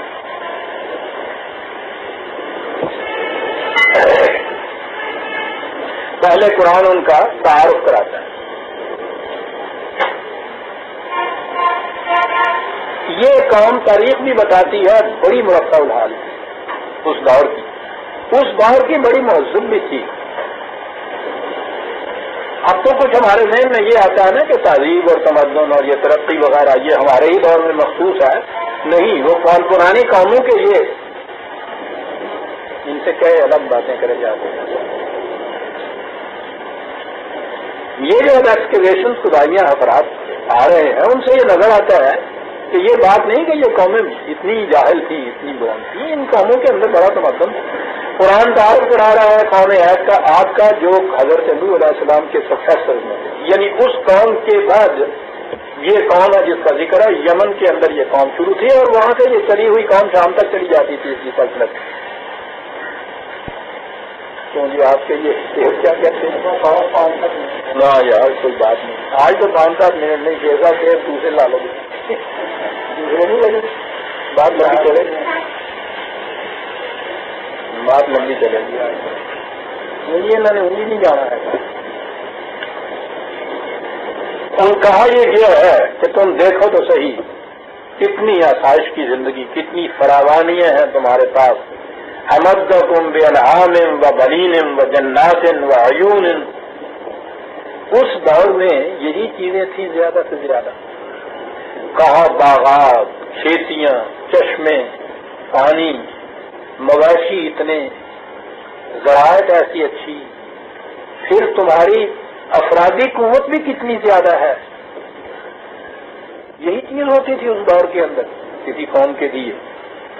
کہا اتنا کچھ دے رکھا ہے تمہیں خدا نے، اتنی افراد سے یہ ساری چیزیں تمہیں میسر ہیں. اس کے ساتھ ایک بات اور بھی کہی، افراد بھی تھی،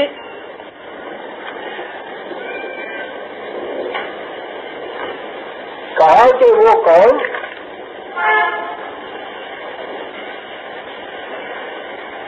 جاہر قوم نہیں تھی. 46/26 وَجَعَلْنَا لَهُمْ سَمْعًا وَأَبْصَارًا وَأَفْئِدَةً. یہ جو علم و فن کے لیے جن چیزوں کی ضرورت ہے وہ انسان کی سماعت، بصارت، قلب، یہ ہے وہ چیزیں. قرآن نے جہاں بھی کسی قوم کو ذکر کیا ہے نا کہ وہ علم اور بصیرت میں ان چیزوں میں آگے تھی، انہی الفاظ سے ذکر کیا ہے کہ ان کو یہ قوتیں بڑی حاصل تھیں.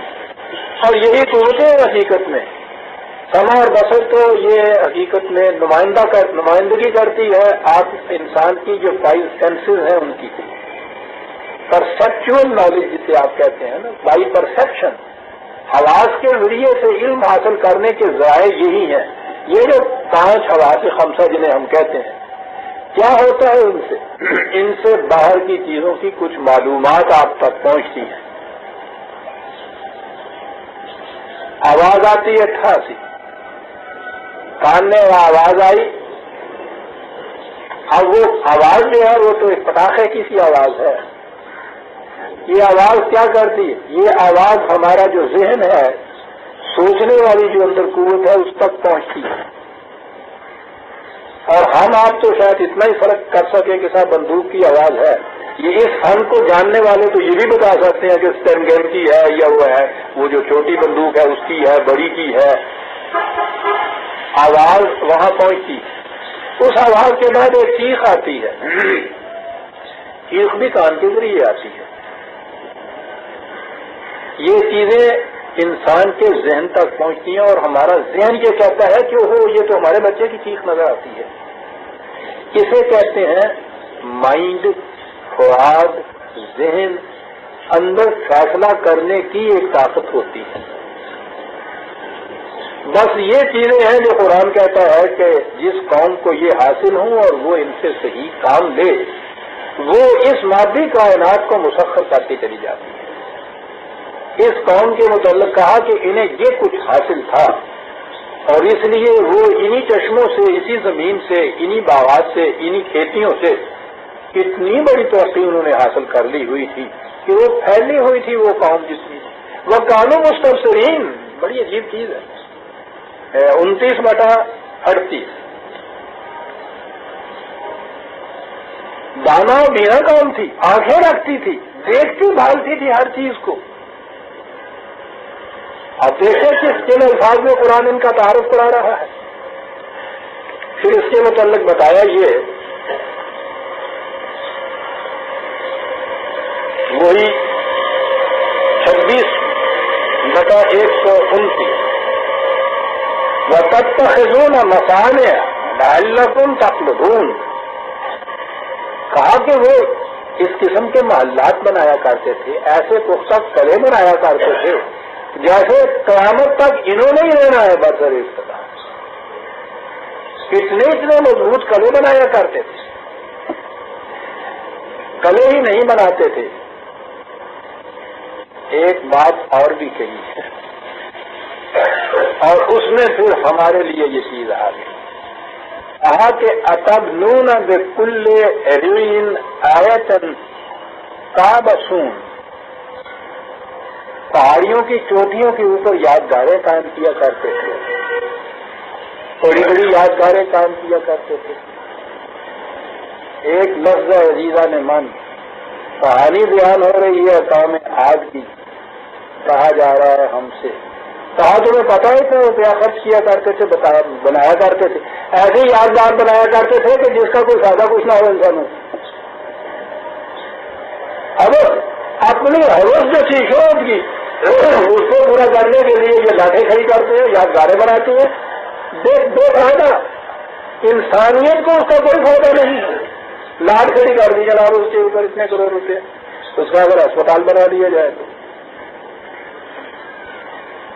اب پہلی چیز اس کے اندر یہ آئی، قرآن نے کہا یہ ہے وَيَنْقَصُ فِي الْأَرْضِ مَا يَنْفَعُ النَّاسَ. یاد رکھو یہ مٹی اور پتھر کی یہ یادگاریں جو ہے جو تم کہتے تھے تخلدون کہ ہمیشہ ہمیشہ کے لیے ہم رہیں گے، ہمارا نام رہے گا، مٹی اور پتھر کی یادگاروں سے نہیں رہتا. يَنْقَصُ فِي الْأَرْضِ مَا يَنْفَعُ النَّاسَ، وہ چیز جو نہ انسانی کے لیے منفعت بخش ہے وہ یادگار ہمیشہ رہا کرتی ہے. تو پہلی چیز تو ان کی ذہنیت یہ بتائی کہ وہ یہ کیا کرتی تھی سب. اب آئی وہ بات کہ وہ تفریق کیسی تھی معاشرے کے اندر، وہ کیا کرتی، کیا نظام تھا اس قوم کا. وہ 46/25 میں یہ بات کہی ہے. ایک لفظ میں بات کہا جاتا ہے قرآن عزیزہ نے مان کہا کہ وہ تمہیں بتائیں تباہ کیوں ہوئی، وہ قوم المجرمین تھی. اب ہمارے یہاں مجرم جو ہے اس کا تو لفظ ہی کچھ اور ہی ہمارے یہاں ہو گیا نا، یہ جرائم پیشہ جس کو ہم کہتے ہیں. مجرم کہتے ہیں عدالت کی روح سے، وہ خواہ کیپ ٹو دی لیفٹ اور رائٹ والا ہی جرم کیوں نہ ہو، وہ جرم ہمارے یہاں ذہن میں کچھ آ گئی ہے. اس قانون کی خلاف ورزی کے لیے جو بات کی جائے وہ جرم ہے، ٹھیک ہے، قانون کی خلاف ورزی ہے، لیکن یہ تو عربوں کی زبان ہے، یہ تو اس زبان کے اندر یہ قرآن آیا ہے. اس سے پوچھو کہ زبان عربی کی زبان میں جرم کسے کہتے تھے، مجرم کسے کہتے تھے. وہ دوسروں کے ہاں کے درخت کے پھل کی شاخ کو کاٹ کے اپنے ہاں لے آنا، جربا کے معنی یہ ہوتے تھے. بیلوں کے اون کو مون کے لے جانے والا. بات ساری کہہ گیا جی. ایکسپلائٹیشن کے لیے کوئی اور جامع لفظ بھی ہو سکتا ہے. مونڈ لینے والا، دوسروں کے ہاں کے پھل کے درخت کو کاٹ کے اپنے ہاں لے آنے والا، یہ جرم ہے عزیزان مان. پھیلاتے جائیے اس کی تفصیل کو پھر اور دیکھتے چلے جائیے کہ پھر جرائم کسے کہتے ہیں. اور جب اس نے کہا کہ وہ قوم المجرمین تھی تو مانے کیا تھے اس کی، قوم المجرمین. یہ جرم تو اتنا پھیلا ہوا ہے آج دنیا کے اندر عزیزان مان کہ امت بر امت دیگر طرح دانا اینی کا آنکھ حاصل برا. آج کی سیاست یہ ہے کہ کھیتی بوئے کوئی کاٹ کے کوئی لے جائے، کھیت کسی کا کرنے والے کسی کے جانے. یہ ہے جوان جسے کہا یہ تھی اس کی کیفیت اس کام کی. کرتے کیا تھی؟ اب یہ جو چیز ہے کہ دوسرے کے ہاں کی کھیتی، دوسروں کے ہاں کی فصل، دوسرے کی محنت، اس کو ایکسپلائٹ کرنا جو ہے کون کر سکتا ہے اس کو؟ جو لفظ آزاد کہتا کیفیت ان کی یہ سی وَإِذَا بَطَشْتُمْ بَطَشْتُمْ جَبَّارِينَ 26/130. ضعیفوں کمزوروں کے اوپر ہاتھ ڈالتے تھے، ایسا ہاتھ ڈالتے تھے کہ ہڈیاں توڑ کے رکھ دیتے. دیکھتے ہیں قوم کے جرائم کیا گنائے جا رہے ہیں، کیوں نبی آ رہا ہے ان کی طرف.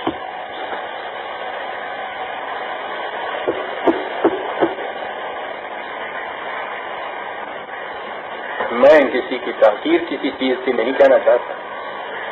آج تو جرم یہی ہے نا کہ جس کا پاجامہ ٹکنے سے ذرا نیچے ہوگا جہنم میں چلا جائے گا.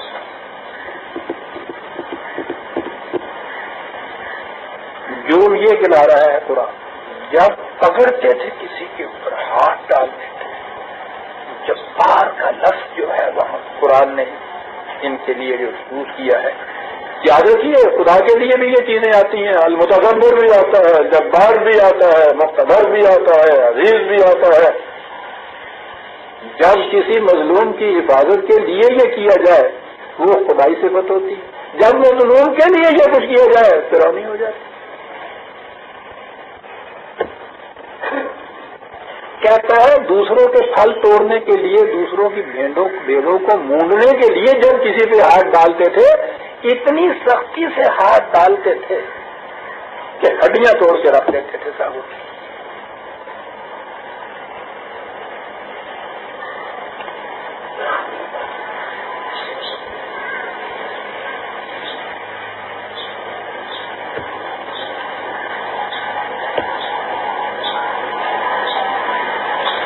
اور آگے یہ بات بتائی کہ کیفیت ان کی یہ تھی. قوم پوری کے متعلق ویسے ویسے یہ بات ہو رہی ہے. کہتے ہیں کہ قوم اچھی بھلی انسانوں کی قوم وہ اس قسم کی قوم بن کیسے جاتی ہے. 11/11 59 بڑی عجیب چیز ہے. کہتے قومیں تو اچھی ہی ہوتی ہیں لیکن انہیں پھر ہو کیا جاتا ہے. کہتا ہو یہ جاتا ہے کہ وقت تباہ امرا کل جبار عنید. صاحب سوار جو ہے اوپر وہ ہوتا ہے ایک قسم کا یہ قدر اور چادر ہڈیاں توڑنے والا, اور یہ اس کے اتباع کر کے چلے جاتے ہیں. امر اس کے جتنے بھی احکام ہوتے ہیں ان کو ان احکام کی پیروی کرنی پڑتی ہے. ساری قومیں وہی کچھ بن جاتی ہے جو وہ ہوتے ہیں.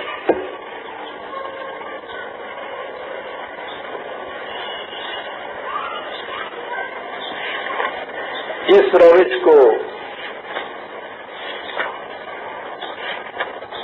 دوسرے مقام پہ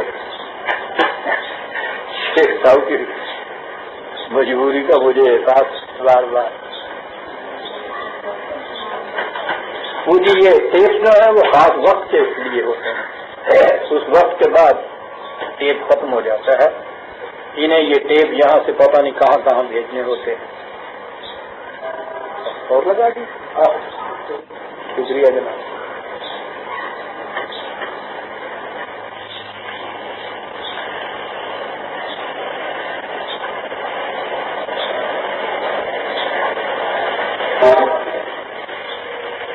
یہ انبیاء کرام عزیزان من معاف رکھیے گا, میں پھر عرض کر دوں کہ میں تعجیب نہیں کہنا چاہتا. یہ میں آپ دیکھتے ہیں ان قوموں کے متعلق یہ نہیں کہا کہ وہ نمازیں نہیں پڑھتے تھے, روزے نہیں رکھتے تھے. یہ نہایت ضروری چیزیں ہیں. یہ ایک نظام کے پروگرام کے اجزاء ہیں. خرابیاں جو ہیں وہ یہ ہیں قوموں کے اندر. یہ بھی یاد رکھیے کہ قرآن نے جب یہ کہا ہے خدا کے متعلق المتکبر کبریائی اس کے لیے ہے, وہ قوم جو خدائی صفت اپنے اندر پیدا کرتی ہے اس کے لیے بھی کبریائی ہوتی ہے. انتم الاعلام کہا ہے اس نے مومن کے لیے. عام اصطلاح کے اندر جسے ہم کہتے ہیں یہ دلائے پیدا کرنے کے لیے نہیں آتی تھی. یہ قوم, یہ انبیاء اقتدار لینے کے لیے آتے تھے, کبریائی دینے کے لیے آتے تھے, قوت دینے کے لیے آتے تھے. لیکن اس کبریائی اور قوت کا استعمال جو تھا وہ اس میں اختلاف ہوتا تھا. وہ ہوتا تھا ہر کمزور کی ہڈی توڑنے کے لیے. ان کا یہ انتہا کا اقتدار اور کبریائی ہوتی تھی ظالم کی کلائی میں روڑنے کے لیے.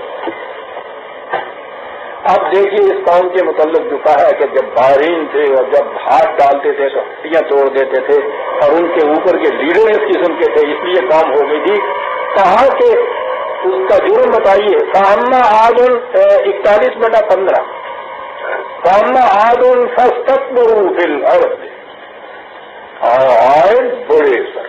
وہ فاستکبروا ہے, کبریائی حاصل تھی, قوت حاصل تھی ان کو. پھر جرم کیا ہے؟ اعلان تو تم مومن کو بھی کہتے ہو سب سے بڑی کبریائی, خدا کو کہتے ہو تم کبریا والے المتکبر.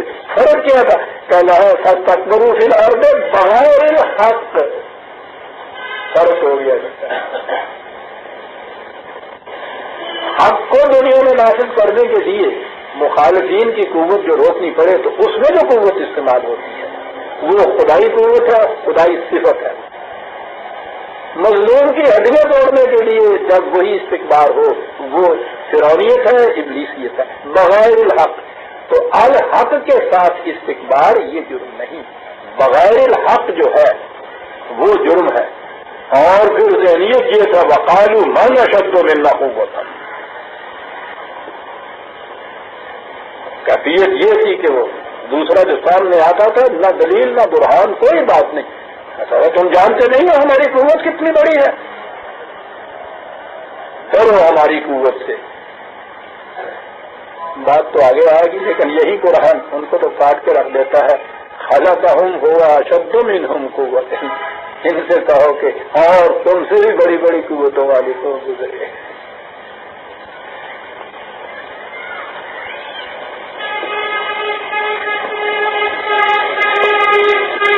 قرآن جلدی سے آ جاتا ہے، نہیں ہم جلدی سے آ جاتے ہیں درمیان کی کڑیاں چھوڑ کے۔ یہ نبی آیا، بہت کچھ اس نے ان کو بتانے کے لیے بڑی محنت کی، جان لگا دی، بڑا مشفق ہوتا ہے نبی جو ہے، اس کا دل کڑتا ہے دوسروں کی تباہی کے اوپر، لیکن جو خودکشی پہ تلا ہوا ہی ہو اس کو بچا کون سکتا ہے؟ ہوا کیا؟ قرآن نے ابھی کہا تھا نا کہ ان کو سما اور بصیرت، سماعت اور بصارت اور فواد اور شعور اور عقل اور فکر یہ سب کچھ حاصل تھا، لیکن کہا کہ یہ جو ان کے ہاں کا غلط نظام تھا اس نظام کے انجام میں جب تباہی آئی اس قوم کی تو اس وقت فما اغنى عنهم سمعهم ولا ابصارهم ولا افئدتهم من شيء اذ كانوا يجحدون بآيات الله وحاق بهم ما كانوا به يستهزئون۔ جب ان کی غلط کوششوں کا انجام اور نتائج تخریب کی صورت میں سامنے آئے اور تباہیاں امڑ کے آ گئیں، بڑی عقل مند قوم تھی، بڑی علم والی قوم تھی، بڑی ہنر والی قوم تھی، ان کی سمع اور بصارت اور قلب کسی کام نہ آ رہا ان کے تحت۔ غلط نظام کا انجام جو ہے یہ نہیں کہ قوم جاہل ہوتی ہے اس کو تباہ کرتا ہے، قوم تو عقل و فکر کی بلندیوں میں پہنچی ہوئی ہوتی ہے اس کو بھی تباہ کر کے رکھتا ہے۔ کہا کہ یہ چیزیں کچھ کام نہ دے سکی، ماغنا کچھ کام نہ دے سکی جب انہوں نے صحیح نظام کی مخالفت کی، غلط نظام کے بھروسے پہ دنیا پہ کمزوروں پہ ضعیفوں پہ زندگی تنگ کر دی، تو اس کے بعد جس چیز کا وہ مراقبہ رہا کرتے تھے نا ان غریبوں کا ضعیفوں کا، انہیں نے ان کو آگے دبوچ لیا اور ایسا دبوچا۔ اور دوسری جگہ ہے یہ تھا جی 46/26 اور دوسری جگہ ہے ایک لفظ میں بات کہہ دی 7/72 میں ہے یہ بات۔ وَقَطَعْنَا دَابِرَ الَّذِينَ كَذَّبُوا بِآيَاتِنَا وَمَا كَانُوا مُؤْمِنِينَ، وہ قوم کے جو صحیح قوانین خداوندی کی تکذیب کیا کرتی تھی، لفظ بتایا ہوا اس کی جڑ کٹ کے۔ اور دوسری جگہ ہے کہ پھر ان کی کہانیاں اور داستانیں ہی باقی چاہیے، قوم ختم ہو گئی۔ اب یہ دوسری چیز ہمارے سامنے عزیزان من آ گئی، دوسرا نبی آتا ہے اور وہ دوسرا نبی جو ہے وہ اس تفریق کو مٹانے کے لیے آیا تھا، کمزور اور طاقتور۔ یہ ایک تفریق ہے، وہ کمزور خود کچھ پیدائشی کمزور نہیں ہوتے، پہلے ان کو کمزور کیا جاتا ہے اور کمزور ہونے کے بعد پھر وہ یہ دو طبقے ہو جاتے ہیں، اوپر کا طبقہ صاحب اقتدار صاحب قوت، وہاں صرف دولت کی بات، یہاں قوت کی بات کرتے ہیں۔